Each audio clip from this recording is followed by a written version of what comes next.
హోంశాఖకు 10,187 కోట్లు బడ్జెట్లో కేటాయించిన పద్దు. అయితే రాష్ట్ర హోంశాఖ ప్రస్తుత బడ్జెట్లో 10,187 కోట్లు కేటాయించారు. ఇందులో నిర్వహణ పద్దు కింద 9,337 కోట్లు కాగా ప్రగతి పద్దు 850.33 కోట్లు. గత ఏడాది హోంశాఖకు 9,563కు కేటాయించారు.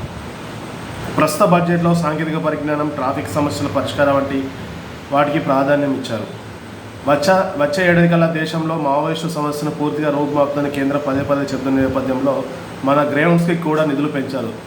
దాంతోపాటు పట్టణ ప్రాంతాల్లో ఉగ్రవాద చర్యను అరికట్టేందుకు ఏర్పాటు చేసిన ఆక్టోపస్ ఆధునీకరణకు ప్రాధాన్యం ఇచ్చారు. అయితే హోంశాఖ బడ్జెట్ కేటాయించిన కీలకమైన అంశాలు, వాటి కీలకమైన కేటాయింపులను ఒకసారి చూద్దాం. రాష్ట్ర స్థాయిలో పోలీస్ సమాచార వ్యవస్థ మెరుగుపరచుకోవడానికి 21.55 కోట్లు, crime and criminal tracking network system కోసం గత బడ్జెట్లో 220 కోట్లు కేటాయించగా ఈసారి 242.25 కోట్లు కేటాయించడం జరిగింది. అలాగే కానిస్టేబుల్ ఎస్ఐ శిక్షణ కారణంగా గత ఏడాది 715.5 కోట్లు కేటాయించగా ఈసారి కేవలం 56,43,000తోనే సరిపెట్టారు. అంటే ఎస్ఐ కానిస్టేబుల్ శిక్షణ పూర్తయిన సందర్భంగా గత సంవత్సరం 715.5 కోట్లు కేటాయించగా ప్రస్తుతం 56 లక్షలతోనే సరిపెట్టారు. హైదరాబాద్లో పెరుగుతున్న ట్రాఫిక్ సమస్యల కారణంగా బడ్జెట్ను 3.5 కోట్ల నుంచి 6.5 కోట్లకు పెంచారు. అయితే ట్రాఫిక్ సమస్యల పరిష్కారానికి గత బడ్జెట్ కన్నా ఇప్పుడు పెంచడం జరిగింది. గణేష్ పండుగ బందోబస్తు బడ్జెట్ గతం కన్నా 3.2 కోట్లు పెంచి 15.5 కోట్లుగా చూపారు. అయితే గణేష్ పండుగకు బందోబస్తుకు 3.5 కోట్లు పెంచి 3.2 కోట్లు పెంచి 15.5 కోట్లుగా మొత్తం కేటాయించారు. గ్రేహౌండ్స్ బడ్జెట్ గత సంవత్సరం 14 కోట్ల నుంచి ఇప్పుడు బడ్జెట్లో 34.91 కోట్లు కేటాయించారు. అది ఇది నక్సలైట్లను కేంద్ర ప్రభుత్వము కంప్లీట్గా రూపుమాపాలి, నిర్మూలించాలని కంకణం కట్టుకుని కూర్చున్నందున వాటికి భారీగానే నిధులు కేటాయించారు. అలాగే ఆక్టోపస్ బడ్జెట్ కూడా 28 కోట్ల నుంచి 42.56 కోట్లకు పెంచారు.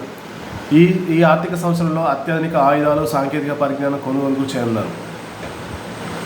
అయితే సైబర్ నేరాలు, మత్తు మందుల వినియోగం పెరుగుతుందని వీటిని నియంత్రించాలని చెబుతున్నప్పటికీ Telangana cyber security bureau, anti narcotics బ్యూరోలకు గతంలో మాదిరిగానే ఒక్కొక్క విభాగానికి 20 కోట్ల చొప్పున కేటాయించడం జరిగింది.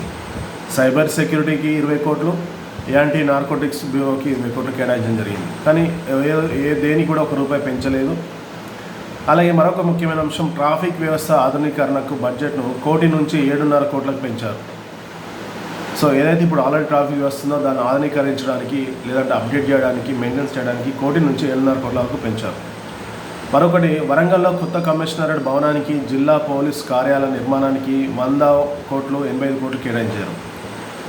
కమిషనరేట్ భవనానికి 100 కోట్లు, జిల్లాలోని జిల్లా పోలీస్ కార్యాలయానికి భవన నిర్మాణానికి 85 కోట్లు కేటాయించడం జరిగింది. అలాగే అగ్నిమాపక శాఖల భవన నిర్మాణం, యంత్రాల కొనుగోలు బడ్జెట్ గతం కన్నా 4 కోట్లు పెంచి 12 కోట్లుగా చూపారు. కానీ ఇది ఎప్పుడు కూడా ఇది మనకు బడ్జెట్లో అగ్నిమాపక శాఖల బడ్జెట్లు పెరగదు, యంత్రాలు కొనుగోలు చేయరు, బడ్జెట్ పెరగదు, సాంకేతిక అందిపించుకోలేదు, రోబోటిక్ రాదు. సో గత బడ్జెట్ కన్నా 4 కోట్లు, అంటే గత బడ్జెట్ 8 కోట్లు ఉంటే ఈసారి బడ్జెట్లో 12 కోట్లుగా చూపారు. ఇవి మొత్తం హోంశాఖకు 10,187 కోట్లు కేటాయించారు. అందులో కీలకమైన అంశాలు పైన పేర్కొన్నవి.